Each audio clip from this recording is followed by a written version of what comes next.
قارون کے خزانے کے متعلق آپ نے تاریخی حکایات اور محاورے تو سنے ہی ہوں گے۔ یہ وہی شخص ہے جس کا ذکر اللہ نے قرآن مجید میں نشان عبرت کے طور پر کیا ہے۔ قارون کا قصہ اسرائیلی اور اسلامی دونوں طرح کی روایتوں میں ملتی ہے۔ یہ بنی اسرائیل کا وہی امیر ترین شخص تھا جس کے خزانے کی کنجیاں 300 اونٹوں اور خچروں پر لادے جاتے تھے، اور ہر کنجی چمڑے کی ہوتی تھی جو ایک خزانے کی چابی تھی۔ تاریخ انسانی میں شاید قارون سے زیادہ دولت و ثروت کسی شخص کو عطا نہیں کی گئی۔ قارون حضرت موسیٰ علیہ السلام کے چچا یسور کا بیٹا تھا۔ وہ نہایت ہی حسین و خوبصورت آدمی تھا۔ یہی وجہ تھی کہ بنی اسرائیل اور قبطی لوگ اسے منور کہا کرتے تھے۔ قارون جوانی میں اپنے قوم کا سب سے با اخلاق اور نیک افراد میں شمار کیا جاتا تھا، نیز توریت کا بہت بڑا عالم دین بھی تھا، کیونکہ اس کی پرورش موسیٰ علیہ السلام کے سایہ عاطفت میں ہوئی تھی، اس لیے وہ کتاب کا علم بھی رکھتا تھا اور اچھی آواز کا مالک تھا۔ وہ توریت خوبصورت انداز میں تلاوت کیا کرتا تھا، یہی وجہ تھی کہ لوگ اس کا بہت ہی ادب و احترام کیا کرتے تھے۔ قارون ابتدا میں حضرت موسیٰ علیہ السلام پر ایمان لے آیا، اور جب بنی اسرائیل کو قبطیوں کی غلامی سے نجات ملی تو وہ ان کے ساتھ مصر کو چھوڑ کر سرزمین موعود کی طرف ہجرت کر گیا۔ وہاں اس کے حالات ایک دم سے بدل گئے اور اس کے ہاتھ میں بے شمار دولت آئی۔ دیکھتے ہی دیکھتے وہ اپنی قوم کا امیر ترین شخص بن گیا، جس کا ذکر اللہ نے قرآن مجید میں کچھ یوں کیا ہے: بے شک قارون موسیٰ کی قوم سے تھا، پھر اس نے قوم پر زیادتی کی، اور ہم نے اس کو اتنے خزانے دیے جن کی کنجیاں اٹھانا ایک طاقتور جماعت پر بھاری تھی۔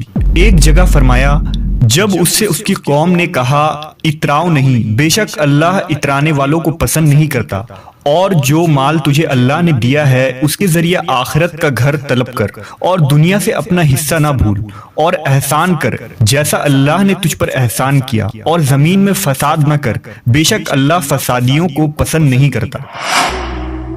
جب زکوٰۃ کا حکم نازل ہوا اور حضرت موسیٰ علیہ السلام نے اس سے عہد لیا تو اس نے یہ وعدہ کیا تھا کہ اپنے مال کا 1000واں حصہ زکوٰۃ نکالے گا۔ جب اس نے اپنے مال کا حساب لگایا تو ایک بہت بڑی رقم زکوٰۃ کی نکلی، لہٰذا اس کے دل میں حرص اور لالچ پیدا ہو گئی اور وہ زکوٰۃ کا منکر ہو گیا۔ اس نے ایک گندی چال چلی۔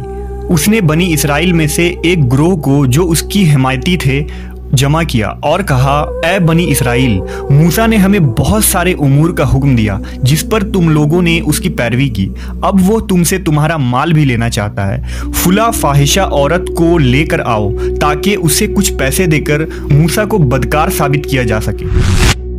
قارون نے اپنے قوم کے لوگوں کو جمع کیا اور حضرت موسیٰ علیہ السلام سے پوچھا کہ زنا کی کیا سزا ہے؟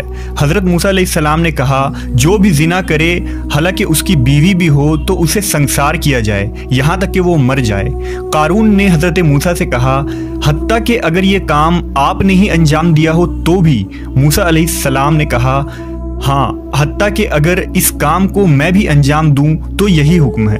قارون نے کہا، بنی اسرائیل یہ گمان کرتے ہیں کہ آپ نے فلاں فاحشہ عورت سے زنا کیا ہے۔ حضرت موسیٰ علیہ السلام نے فرمایا کہ اس عورت کو میرے سامنے لاؤ، لہٰذا وہ عورت بلائی گئی تو آپ نے فرمایا، اے عورت، اس اللہ کی قسم جس نے بنی اسرائیل کے لیے دریا کو پھاڑ دیا اور عافیت و سلامتی کے لیے دریا کے پار کرا کر فرعون سے نجات دی، سچ کہہ دے کہ واقعہ کیا ہے۔ حضرت موسیٰ کے جلال سے عورت سہم کر کانپنے لگی اور اس نے مجمع عام میں صاف صاف کہہ دیا کہ اے اللہ کے نبی، مجھ کو قارون نے کثیر دولت دے کر آپ پر بہتان لگانے کے لیے آمادہ کیا ہے۔ اس وقت حضرت موسیٰ علیہ السلام آپ دیدہ ہو کر سجدہ شکر میں گر پڑے اور بحالت سجدہ آپ نے یہ دعا مانگی کہ یا اللہ، قارون پر اپنا قہر و غضب نازل فرما دے۔ لہٰذا وہ تمام لوگ جو قارون کے ساتھ تھے وہ اس سے جدا ہو گئے۔ موسیٰ علیہ السلام نے اللہ کے اذن سے زمین کو حکم دیا تو زمین پھٹ پڑی اور قارون اور اس کے پیروکار اس میں دھسنے لگے، اور دیکھتے ہی دیکھتے قارون، اس کا مکان اور خزانہ سب اس زمین میں دھس گیا۔ جب یہ زمین میں نابود ہو گئے تو زمین کا شگاف دوبارہ بند ہو گیا۔